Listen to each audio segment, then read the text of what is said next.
بسم اللہ الرحمن الرحیم۔ السلام علیکم ورحمۃ اللہ وبرکاتہ۔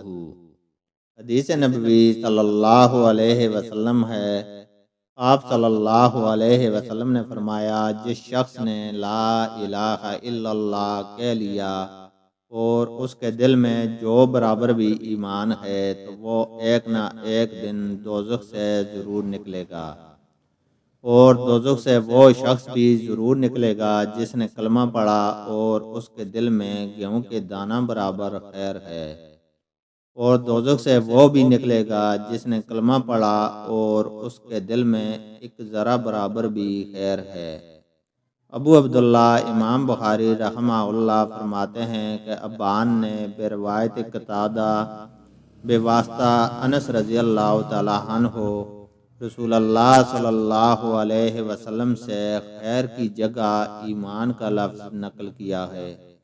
اللہ تعالیٰ سے دعا ہے کہ وہ ہمیں قرآن اور حدیث کو سننے، سمجھنے اور اس پر عمل کرنے کی توفیق عطا فرمائے، آمین۔